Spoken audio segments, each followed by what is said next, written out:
Hello, everyone, and welcome back to The Hum, a Kansas Hoops podcast via the Field of 68. I'm your host, Sam Lance, and Jackson Bezdek is with me once again. And Bez, we got a lot to get into today. Kansas played 2 games last week in the Vegas Showdown against Duke and Furman, and the Hawks travel to Creighton tomorrow. We have on a guest to preview that game, and we'll be breaking down everything in between. So without further ado, let's get to it. Episode 49 of The Hum, a Kansas Hoop podcast, coming up next.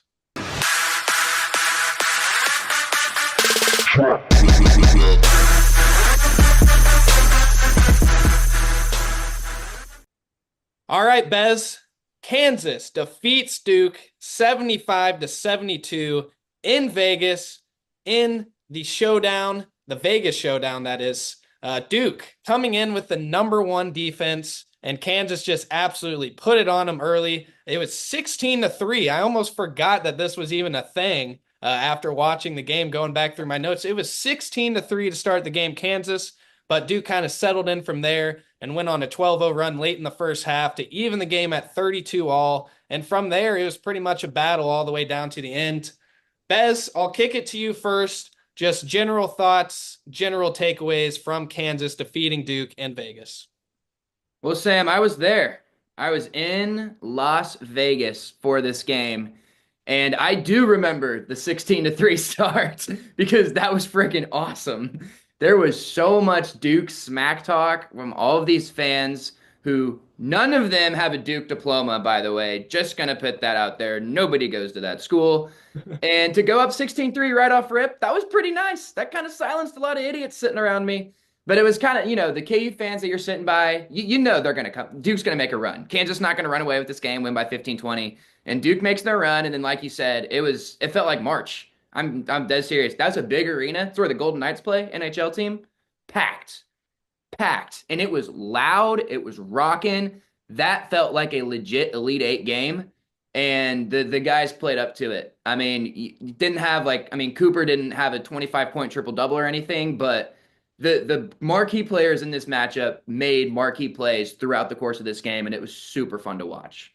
Yeah, I thought the environment was honestly great. I mean, just from looking through the TV, it looked like a lot of people were there, and you can't really say the same for a lot of these MTEs that were going on during the week. I know the Players Era Festival in Vegas didn't necessarily have the greatest attendance mark, so it's cool to see that a lot of people were there for this game, and it was also the highest watched game on ESPN this year. I think it was above 2 million views. I think it was like 2.1 million views. Wow. So a lot of people tuned into this one, and I mean, how couldn't you? It was Cooper Flag, it was Con Knippel against Kansas and Hunter Dickinson, the biggest villain in college sports, and we'll get to Hunter Dickinson kind of carrying on that legacy in a second, but first, I wanted to start with KJ Adams and his just defensive performance on Cooper Flag. Bill Self said after the game that KJ Adams only scored 8 points and grabbed 2 rebounds, but he was by far the best player on the court. What did you just make of KJ?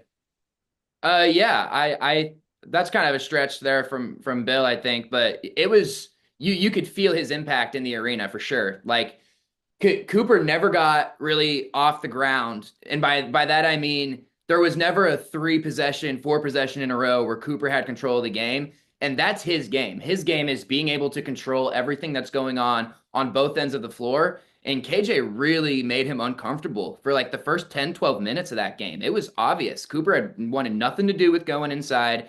He was very okay swinging the ball and setting screens, and Duke's guys hit a couple shots, but Con Knippel, another guy, didn't shoot very well. And we talked about the KJ Cooper matchup multiple times before this game. We were kind of all over that. That's a great matchup for KU, and obviously Self and Co knew that as well. But you could feel it. I didn't even know he scored 8 points. I wouldn't have cared if he scored 0 points because he was absolutely felt on the defensive end. Yeah, overall, I thought Kansas played pretty solid defensively. I mean, besides Tyrese Proctor going 5 of 7 from 3 on those catch and shoot threes, like that was really the only thing that burned Kansas consistently. I mean, Con Knippel, I will say he's not going to shoot 0 for 8 from 3, probably in many games this season, but Kansas did play a big part in that. I mean, he didn't get a lot of great looks, but It's all about what Kansas did on Cooper Flag. To me, they sent double teams a few times to kind of get him sped up and thinking, and he turned the ball over 4 times, including one that looked almost exactly like the end of the Kentucky game with 45 seconds left. Trying to spin, and somebody was right there for Kansas. Cooper Flag's probably got to clean that up, but Kansas will surely take it, and that's pretty much how the game ended right there. I mean, once Cooper Flag made that play, I believe Rylan Griffin then had the and one, and then hit a couple free throws, and the game was over from there. But yeah, I just a great job by Bill Self, giving Cooper Flag a lot of looks and really making life hard for him. What did he finish with? He finished with 13 points on 5 of 9 shooting, 5 rebounds, 3 assists. That's probably one of the weaker games Cooper Flag will have the entire Right. season.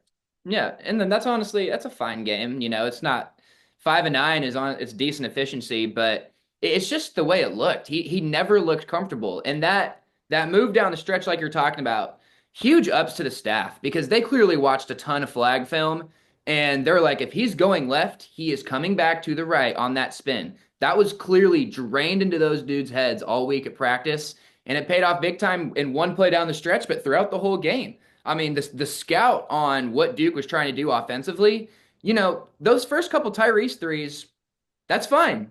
Like we were cool with that at first. You can't let him go 5 for 7, but you take out Khan, you make him go 0 for 8. Look, you still win the game. Tyrese Proctor goes 5 for 7. You're probably thinking before the game, no way we win that if Tyrese Proctor goes I five for don't I seven. don't think Proctor's doing that again this Right. season, by the That way. that's exactly right. So you take away Con and Cooper, Tyrese, knock yourself out, and unfortunately for Kansas, he did. He was hitting shots, but overall, very solid defensive game plan. Yeah, we can't talk about this game, Bez, without talking about what transpired Mm. about midway through the second half, and that is Hunter Dickinson getting a little tied up with Malik Brown, and then they go down to the ground.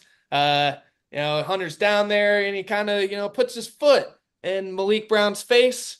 They go to the monitor, and they eject Hunter Dickinson from the game. He received a flagrant 2, and it was Flory down the stretch for the last 10 minutes of the game.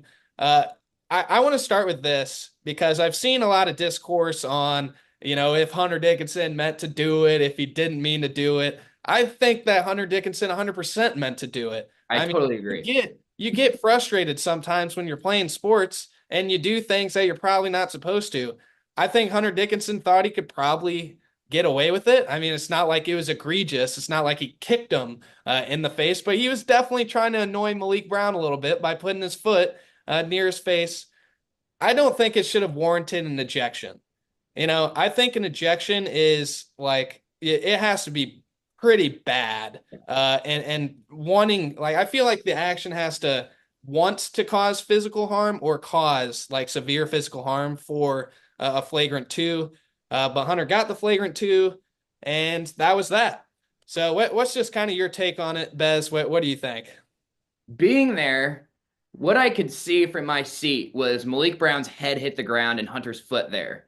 So I look at my godfather sitting next to me, my dad sitting to my right, and we're kind of like, I mean, he meant that. Like we know Hunter to the naked eye, maybe an accidental foot comes down. What? It's Hunter Dickinson. That doesn't happen with anybody else. Hunter meant to do that. I totally agree with you. But also, I went back and watched it after the game. Obviously, after being there, it looked worse live than it did on TV. I see the replay. I was like, oh, that's what everyone was all fussed up about. A Yeah. flagrant 2 is you walk up to someone, you punch them right in the nose. That's a flagrant 2. Or a Marcus Smart-esque run into the stands and literally fight a fan in the crowd. That's probably a flagrant 2. That, I don't know. I guess you can give it a flagrant 2 because you know the intent's there, but that's also stereotyping Hunter from him being who he is for the past 5 years in college basketball, which, I mean, Grayson Allen never got ejected, so I don't know how you can put that flagrant 2 on Hunter when we've seen in the past something exactly like that doesn't really warrant a flagrant 2. The NCAA officials don't even know what a flagrant 1 or 2 is, so they just don't. We got to accept that. Self was pretty heated whenever it happened. Oh, On yeah. the TV it showed him Oh, yeah. saying like, "That's bullshit. That's Yeah, he bullshit." was hot. I think I side with Bill Self and what he said post game. It should have been a flagrant one. I've kind of browsed around Twitter, and it seems like most of the national talking heads agree that it probably should have been a flagrant one, and Hunter Dickinson should have stayed in the game. But that's not what happened. Hunter Dickinson was removed, and because of it, Flory Badunga got to play down the stretch. And let's just face it, he played excellent. He played excellent down the stretch and gave Kansas exactly what they needed to win the game. He grabbed a lot of huge offensive rebounds. I remember that one where he was in a crowd. He just kind of ripped it away from everybody and kicked it back out. Big confidence booster for Flory, you'd have to imagine, right, Bez? 100%, 100% big confidence booster, big time minutes in a big time game. Malik Brown's a good matchup. Like that Duke's got guys. He was switched on Cooper a couple times. That's good for him. Get him in these type of situations. Going forward, I mean, honestly, we'll get into it. Saw it a little bit in the Furman game. Hunter wasn't dominant against Furman, didn't really play a whole lot. I thought Flory was really good. This is starting to become a little bit of an interesting talking piece. You're not going to take anything away from Hunter, but do you have to find ways to figure out how to play both of them together? Because there are times when Flory is one of your best five players, and you can't just pencil in Hunter because you pencil in Hunter all the time.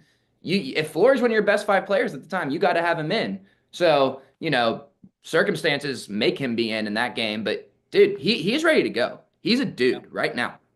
Yeah, I totally agree. I think Flory stock will only continue to rise Mhm. this year. Hopefully not too far because come back next year, please, I don't see Flory. it. Even though Bez doesn't think it's going to happen, I still have hope that it might happen. So I think Flory. Let's look. What is his minutes per game right now Let's figure that out on the season?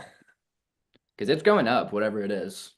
Right now he is at 13.3 minutes per game, which is honestly higher than I thought. Dude, he's averaging 8 points a game. Like that's just In awesome. 13 minutes is crazy, dude. Yeah. It's crazy. Get I him think 20. Flory probably ends up finishing the year somewhere around 16, maybe 17 minutes. Because right now, that's where Diggy Coit is.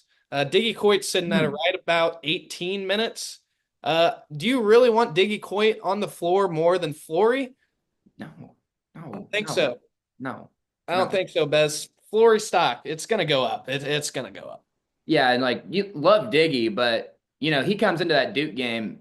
That's not a game for him. Like, sorry, like Diggs, love you, bring a ton of effort. That situation, that game, those matchups, you can't have Diggy in there for 18 minutes.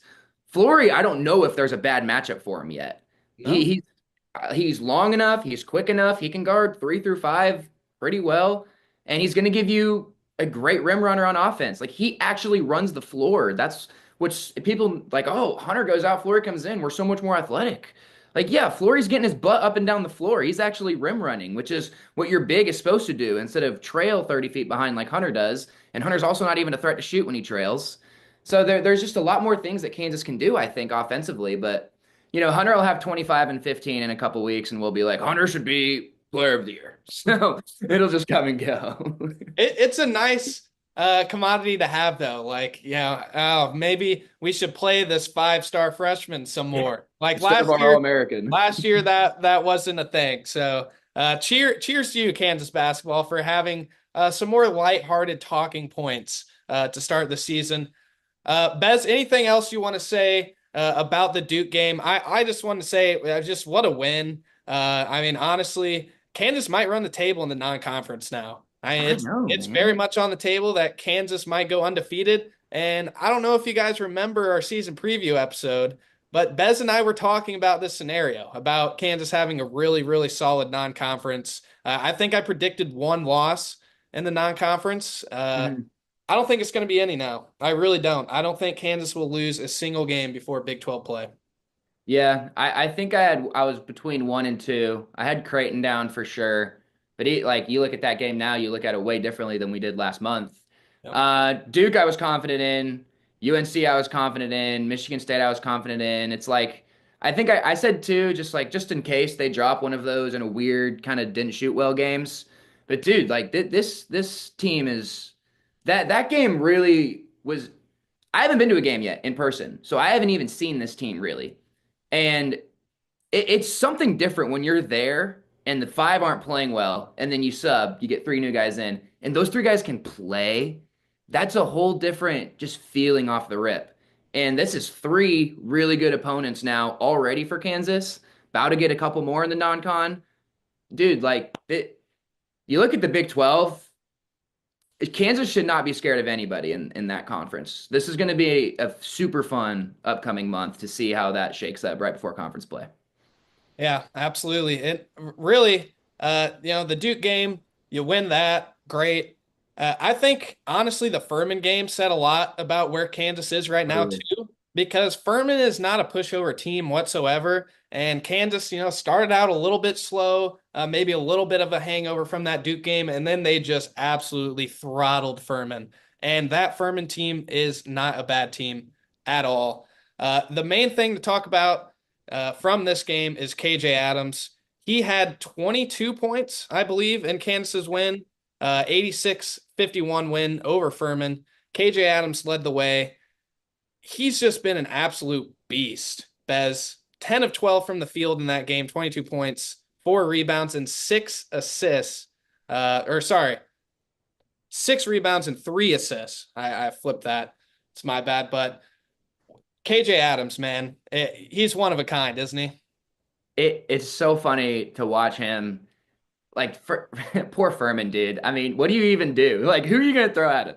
I mean, they're sitting in the huddle like, all right, who's up? Who is gonna take a charge? And everyone's like, not me. So that is like, dude, KJ just feasting on smaller and weaker humans, and he just dominated.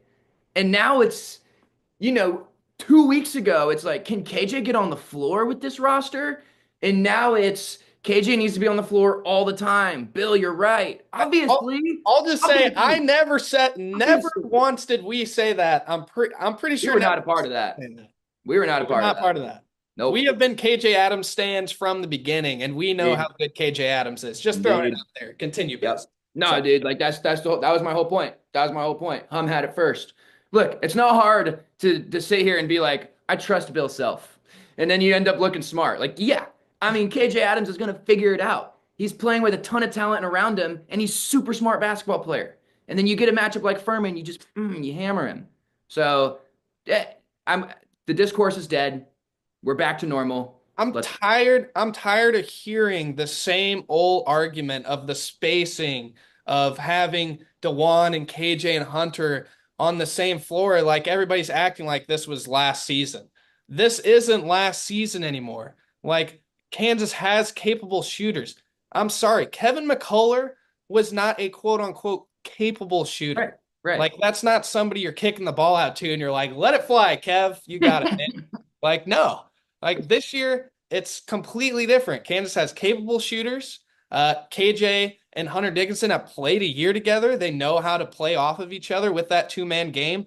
And DeJuan Harris is DeJuan Harris. He's one of the best guards in the country, and he's going to shoot the three and make it whenever he's open. So I think people need to stop saying all of that nonsense about Kansas. And KJ Adams, he's going to be a starter for this team all season long. And for Kansas to cut down the nets, KJ Adams is probably going to have to be one of the better players on the court. And I think he is one of the better players on this Kansas roster. Shoot, the last two games he's proved it if he needed to.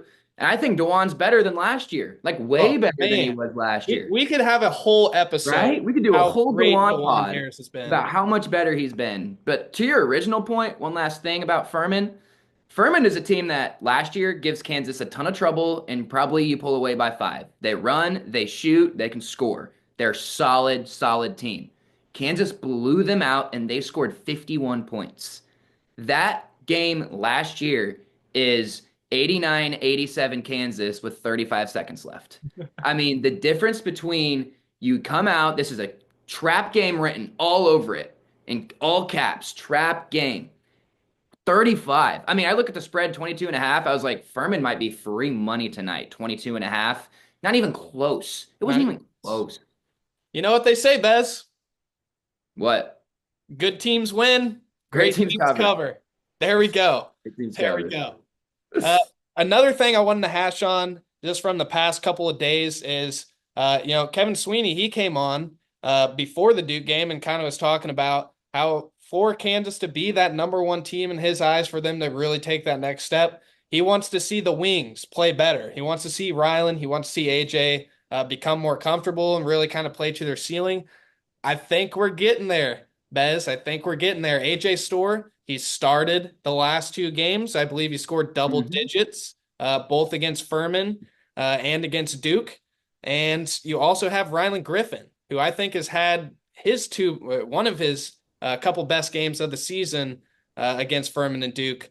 So I think the Wings, they're starting to kind of get the ball rolling here a little bit. And once that happens, I would not want to be any team in the Big 12 facing Kansas, whether that's in a home game or an away game this season, because if Ryan and AJ really, really, really start getting going and they're averaging 12 Hmm. points a game, like Hmm. they probably can, gee, Hmm.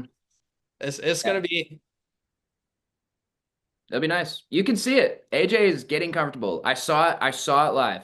I could see it. He does. He looks different than he did a couple weeks ago. And Bill was saying it. Bill's like, give him some time. Just let him figure it out. And yeah, those two. I'm so excited for those two. I hope they both play 25 plus minutes a game. I don't care who starts. I care who finishes. yep. All right, we got a couple more things to hash on before we go into our Creighton guest today, Jon Waker. And the first thing is Shaquille Moore. He's had a little bit of an update to his injury status. If you didn't know, basically how this whole thing started with Shaquille is he suffered a stress fracture in August. It required surgery, and then he returned to practice sometime in October. He was a little bit ahead of schedule there, and then whenever the season came around, he wasn't available to Kansas. His first game of the season was November 16th when KU took on Oakland. He played 5 minutes, and then a few days later, he played 6 minutes against UNCW. But then it looks like he hit another roadblock. Last week, Bill Self said that he'd be out indefinitely as he recovers from the injury, and then said that he could be returning around Christmas. But then again, on Monday, he said that that isn't a sure thing right now. This is the quote from Self. He said, "No update on Shaq. He's seen the doctors. He's not 100%. He may not even be 85%. He may not be 100% all year long. I mean, he had surgery, and so there's going to be some discomfort and all that sort of stuff. I'm not. It's not at the point now where he feels like he can contribute, which to me is disappointing. Not that he's not out there, but the fact that after this much time, he doesn't really feel like he can really go on it. So it seems like Kansas is going to be without Shaquille Moore for quite some time. Bill Self and random injuries. I just love it. It's just every year we just have another one. And Bill's like, guys, I don't know. And everyone's like, but tell us. He's like, guys, I don't know. We're back. It's volume 3. Let's do it. Shaquille Moore is the new suspect. I mean, look, don't rush him back. Candace is fine right now. The rotation is the rotation. It's looking good. Would we love to have Shaquille Moore in the lineup? Absolutely. You bring him in for a reason. He elevates you on the defensive side of the ball 100%. Don't rush him back though. Don't rush him back. For him, for his career, this is probably a weird stop for him. He just transfers into this huge program. He knows he's going to be coming off the bench. Now he's fighting through surgery to even try and get some minutes. Give him some time. Let him come back. Let's revisit this, a little after Christmas, see what's going on. Yeah, I totally agree. No need to rush Shaq back whenever Diggy Coit is kind of filling Right. in what his role would be right now. I think they'd kind of be splitting. Like if Shaquille Moore was healthy, I think that Diggy Coit's 18-minute per game average would probably be 9, and Shaquille Moore would probably get the other 9 minutes of that. But Shaquille's not healthy. We wish him the best in getting back to healthy uh, coming up here soon. Because Candace, the schedule, like we mentioned, it gets real. 2 road games in a row. Then you have NC State and Brown, and then it's time to play the Big 12. And from what we've seen from Feast Week, I don't want to play anybody in the Big 12. I don't want to play nobody. There's not a single team in the Big 12 this year where I'm like, yeah, give me them. Let's do it. Like Arizona State, Colorado. everybody, it seemed like, got a pretty big win during Feast Week. So not too looking forward to Big 12 just yet. I'm not worried. Not worried about it. Houston's not Houston, and I don't think Baylor's Baylor, I don't either. and I'm not worried about anybody else. Now, that middle, that's going to be a problem. And I mean, like, even going into March, where the committee's going to be like, do we have 4 Big 12 teams, or do we put 9 of them in seeds 7 through 9? Because that's what it's probably going to end up like that. It's beat up, beat up, beat up all year. But yeah, I'm excited for that Big 12 preview pod. Like that's gonna be a fun episode. This conference is going to be so fun. But I'm not worried. I think Kansas is the alpha of the conference right now. Yep. Houston was last year. That was pretty evident. I think Kansas is back to the front. I agree. Well, all right, y'all. That is all we have. Talking Duke and Furman. We will be back with our guest, Jon Waker, after the break to talk a little bit of Creighton and previewing that matchup. It's a big game, first true road game of the season for Kansas. We'll see you guys soon.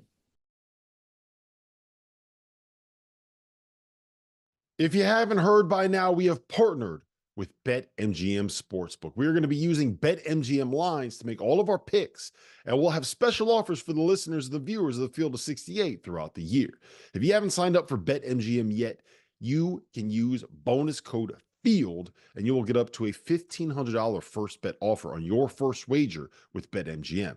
The best part, all you need to do is deposit and bet $10 of your own hard-earned money to be eligible. Here's how you make it work. Download the BetMGM app and sign up using that bonus code FIELD. Deposit at least $10 and place your first wager on any game, and you will receive up to $1,500 in bonus bets if your bet loses. Just make sure that you use that bonus code FIELD when you sign up. BetMGM is going to have some fun offers available throughout the NBA playoffs. Bet insurance tokens, odds boost, and what I love, a nice parlay booster too from time to time, as well as a ridiculous array of player prop bets for any sport that you could possibly imagine betting on. BetMGM is and always will be the king of the prop bet. So go download the BetMGM app, use the bonus code FIELD, and sign up today. And while I've got you, a quick request. The best way to support the Field of 68 content that you get for free is to engage with us. Rate and review the podcast. Like and share the YouTube videos. Tell your friends about us. It all helps in a world where the algorithm is king. And now, back to the show.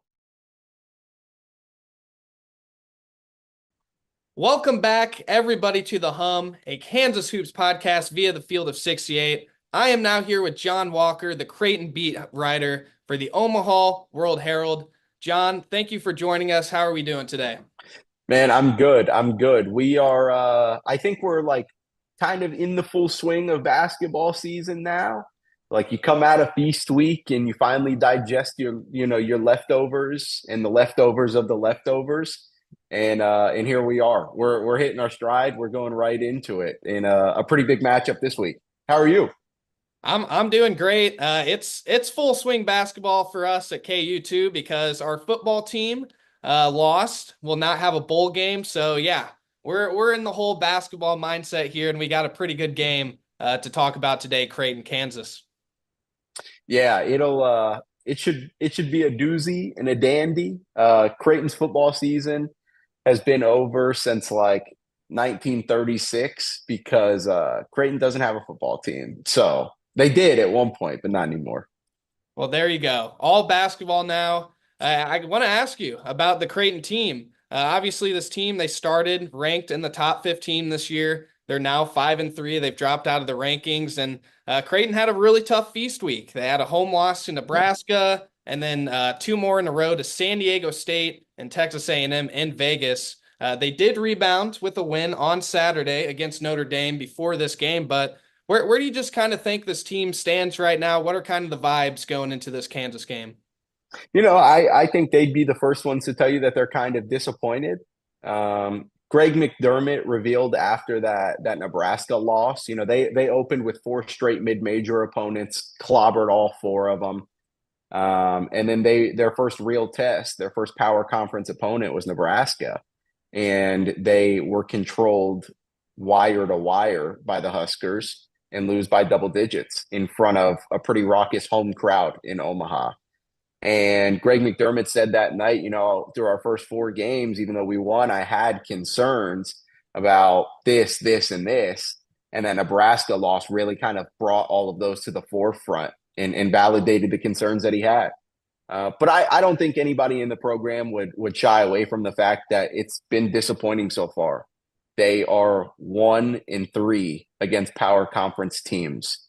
They're like 50th in KenPom. They're 99 in the initial net rankings of the season. Like, this is a team that over the last 5 years, really, no matter if it was the team that everyone expected to do really well before COVID shut everything down, or last year when they had Baylor Shireman and Trey Alexander, people expect this to be a Final Four team nowadays, or a team that can compete for a Final Four.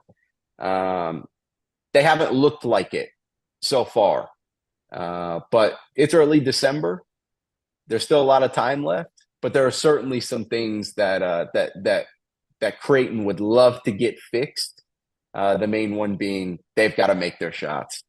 Yeah. Do you still think this has the potential to be a top 15 type team? And what do you need to see out of Creighton to get back into that conversation besides, maybe getting a Fed or Zujic eligible? Right. So I want to look at this 2 different ways. Do I think they can play at a top 15 level if they get fully healthy, which we'll talk about in a minute? If they get fully healthy, yes, I think they could play like a top 15 team. Can they be a top 15 team? It's going to be really, really hard, because if you look at it metrically, they're 1-3 against power conference opponents. They have to be able to present a good resume on Selection Sunday, which is months away, I know. But every win matters in college basketball when it comes to Selection Sunday. And so for them to be able to have even a remotely close to a top 15 resume, they're going to have to beat one of either Kansas or Alabama, which they play in 10 days in Tuscaloosa. Both would obviously put them back into, national prominence as far as the season goes. Yeah. But I think they could play like a top 15 team when they get healthy, and if Fedor gets cleared. But right now, it'd be really tough to say that in this current state, these Jays are a top 15 team. Yeah, totally. And health has been kind of a big part of that. Just give us kind of a quick update on where things stand with Ashworth and Kalkbrenner heading into this game. Yeah, I'll put it this way. We asked Greg McDermott about it before Monday's availability. And, just if he had a general health update. And they do their availabilities before practice. And so they have a timer counting down before practice starts.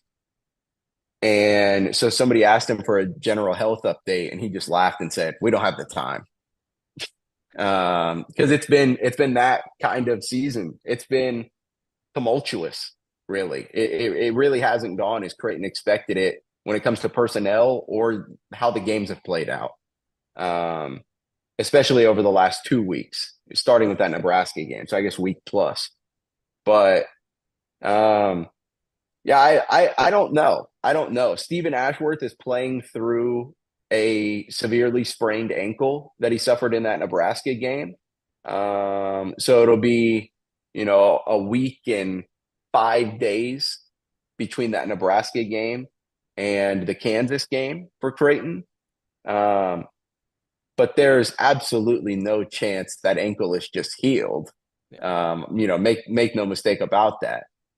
Didn't play in Tuesday's loss to San Diego State, but he warmed up, which was, kind of odd. When he got hurt against Nebraska, Greg McDermott thought that he could be out. I think he said a while. And then Stephen Ashworth was warming up ahead of Tuesday's game against San Diego State. Didn't play. Then he played on Wednesday against Texas A&M. You could tell in some instances that the ankle was affecting him. And then he played Saturday again against Notre Dame and, looked better. But again, you could tell that the ankle was still affecting him. And so if the ankle injury is that bad, as we've all kind of been, led to believe, as we've been told, then Stephen Ashworth is going to be playing on, an ankle and a half on Wednesday at best. And when it comes to Ryan Kalkbrenner, nobody really knows because played Tuesday, played Wednesday, and then Saturday morning when Creighton got to the arena, they kind of found out that he wasn't going to be able to go with what I was told was an unspecified lower body injury. So no real way to know. Again, Greg McDermott didn't give any specific updates on anybody. And then, Pop Isaacs has been dealing with a little bit of a hip thing for, I don't know, going back to his Texas Tech days. And yeah, so interesting. Battered and bruised Blue Jays on Wednesday night for sure. So if Kalkbrenner plays, obviously it'll be a matchup against Hunter Dickinson. Hunter Dickinson said today, or I think it was yesterday during media, that's two of the best big men in the country going at it. How can Ryan Kalkbrenner win this battle against Hunter Dickinson? It would have to be defensively. I think that is the one area that Paulk has kind of made his game. Sounds really weird to say from a guy who scored 49 points in a game earlier this year. That was against a really undersized, really overwhelmed, really mismatched or disadvantaged team that night in Omaha. But he still scored 49 nonetheless. But Ryan Kalkbrenner has really, really, really made his money, I guess, since players get paid now. He's made his money on the defensive end. He's a 3-time Big East Defensive Player of the Year. I believe if he gets a 4th this year, which would be 4 straight, he'd be the only player in Big East history other than Patrick Ewing to be a 4-time Big East Defensive Player of the Year. So that's pretty good company. It's all right. So I think it's all right company. And so I think if Ryan Kalkbrenner is going to, win a matchup with Hunter Dickinson, it has to be on the defensive end because I think the way teams have defended Ryan Kalkbrenner over the last few games has shown they're not going to get beat by him. Like Nebraska has done it in the past and especially did it this season. They said, hey, we're going to crash him. We're going to front him. He's not getting an open look at the rim. San Diego State did the same thing. Texas A&M did a little bit of that. Obviously didn't play against Notre Dame. And so what that does is it forces Creighton to hit shots. So that'll be a big thing on Wednesday, but that is the reason I don't think Bill Self will just stray away from the blueprint that has helped every Creighton opponent so far, which is to try your best to make Ryan Kalkbrenner a non-factor on the offensive end. Which is kind of why I think if he's going to win this matchup, it's got to be on the other end. Yeah, kind of with that, the guards for Creighton are probably going to need to step up. Ashworth, Pop Isaacs, Jemiah Neal. Can you just tell me kind of what those guys pose? And I know KU's a little familiar with Pop Isaacs. Of course, he transferred from Texas Tech, but how is he kind of fitting in with this Creighton program and with those other guards? It's interesting because a year ago, the conversations that we're having about and people around here are having about Pop Isaacs now is the same conversation they had about Stephen Ashworth a year ago. Stephen Ashworth transferred in from Utah State, so it's a lot different than Texas Tech. But anyone who knows college basketball knows how much Greg McDermott's offense is praised throughout the country. It's a different system than a lot of places. It's an intricate system. It's a difficult system that just takes time to pick up on, depending on who you are. And we saw Stephen Ashworth need 10, 15 games to settle into that last year. And I think we're seeing Pop Isaacs again, who's still dealing with a little bit of a hip thing. He's still trying to settle into this offense. He, ironically enough, he was battling the flu in Saturday's win over Notre Dame. And in the first half, he scored like 2 points, and it was the best half he had played all season. He finished that game with 6 points, and it was and the performance included one of his best halves of basketball because he just didn't force a lot, looked comfortable running the offense, knew where to go in the offense. And that was kind of the first sign that you'd really seen of him settle in. Stephen Ashworth, again, half an ankle, playing on half an ankle and a half, I guess. But it's no secret what Stephen Ashworth is going to do. He's going to try and run this offense.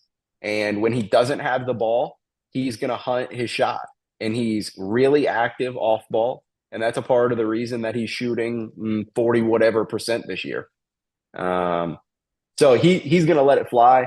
And then Jemiah Neal has just kind of been the athletic rim driving presence of the backcourt because he's 6'5", 6'6", and I think 210, 200, and has kind of been their source of driving on the wings.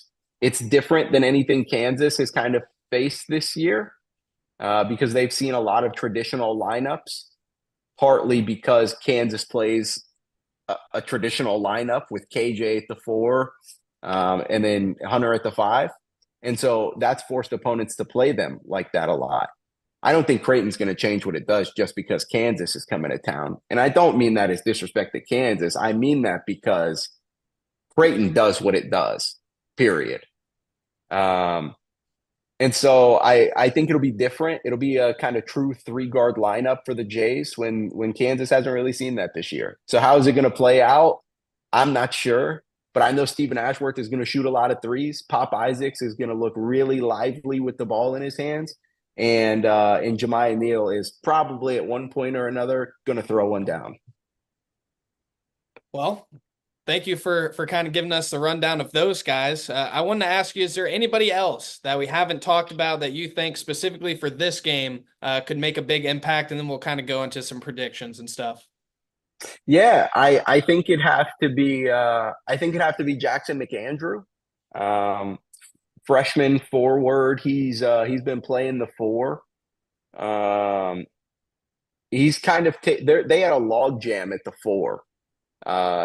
With Mason Miller, Jason Green, Isaac Trout, Jackson McAndrew. And I think at the beginning of the season, it always seemed Jackson McAndrew was the least likely to emerge as the front runner of that group. Not because he's not talented, but because all of those other guys had already had a year in the system that, again, takes a little bit of time to pick up.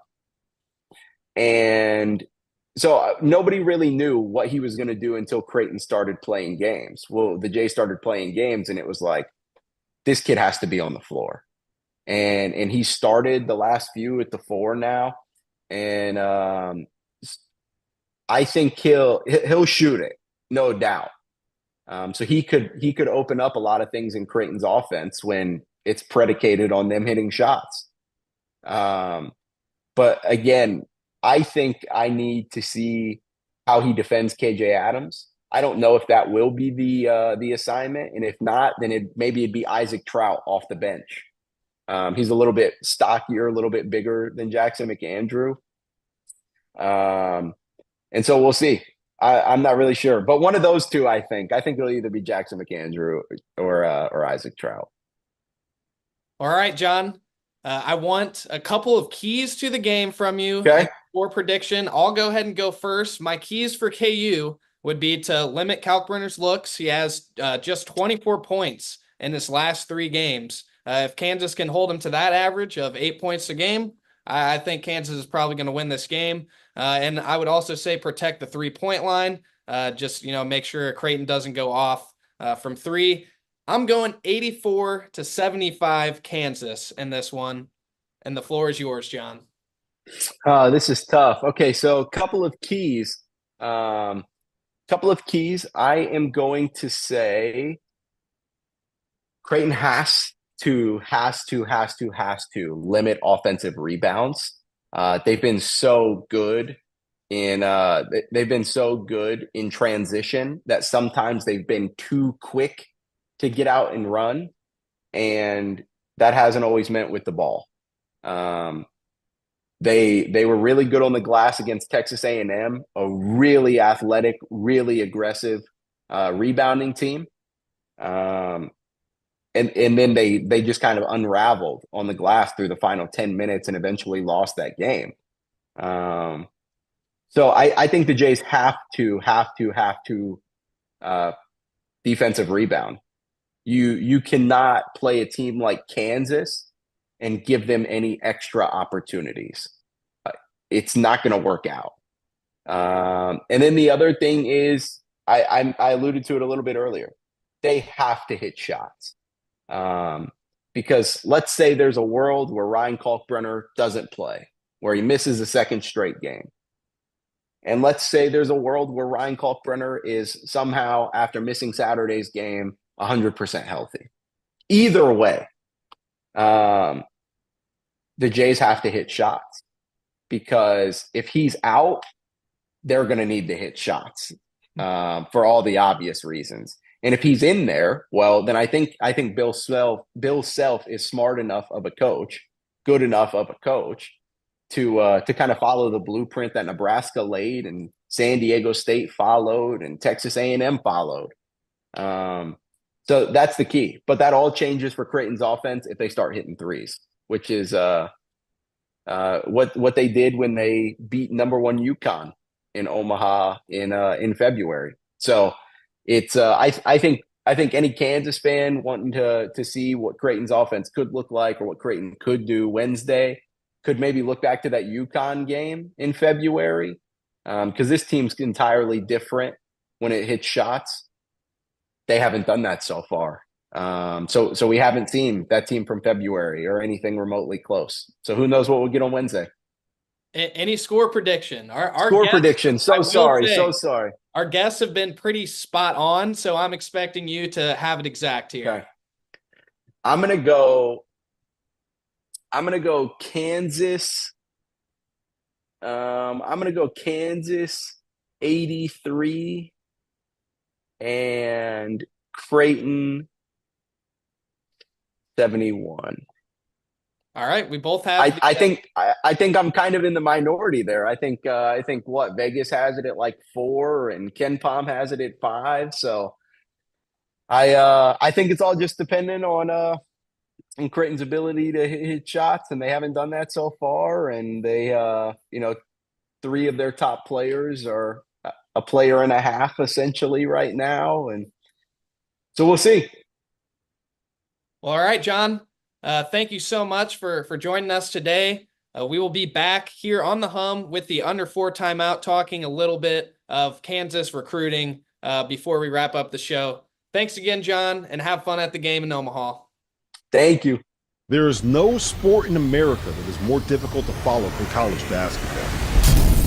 It can be overwhelming. That's where the Field of 68 Daily comes into play. The Daily is your go-to source for injury updates, recruiting news, and transfer portal additions that actually matter. For just $50 a year, get access to the same information that your favorite team's coaching staff is subscribed for. Quality content can be hard to find in the college basketball space. The Daily is here to help you with that. Welcome back, everybody, to the Hum. We are now here at the Under 4 timeout, and I wanted to talk a little bit of recruiting. It seems now, we kind of discussed it a couple episodes ago about Kansas being probably done with the 2025 class. It seems like Kansas is now officially kind of moving on, and we know this because now they're starting to offer some 2026 guys. They offered Darren Rippey Jr., a guard out of the New York area, yesterday, and they also offered a 5-star forward in Anthony Thompson. So once you kind of see the shifts focusing to the next class, it likely means that Kansas is done in 2025. So it's going to be Darren Peterson, it's going to be Bryson Tiller, and it's going to be Samus Calderon in that class, with maybe one other name, Bez. There is a caveat here. there's a guy who may or may not be the son of a former NBA player who just announced yesterday he is reclassifying to the 2025 class. That is Elijah Arenas, the son of Gilbert Arenas. I'm not sure at this moment if KU is in a good spot or not, but I know KU has been involved with Elijah. I think Kansas, Arizona are a couple of schools to look out for there. So just a name to put on your radar, y'all. You never know. You never know. Interesting. I hope he's more like his father on the court versus off the court. So, well, we'll see. Hey, either way, Bill Self, I feel like he likes those types of personalities. So He really does. he can make it work. He can make it work. Well, all right, y'all. That's all we have for you today. Thank you so much for joining us on the hum as we keep on rolling here during the college basketball season. As always, make sure to subscribe to the Field of 68 Podcast Network YouTube channel. And also, if you're watching on Twitter, go ahead and click that follow button for the Field of 68 Podcast Network. All sorts of team podcasts are streamed onto that platform. So make sure you're keeping up with everything going on in college basketball. And of course, make sure you subscribe to the Daily as well, as I am part of that, kind of recapping everything in college basketball for you every single morning.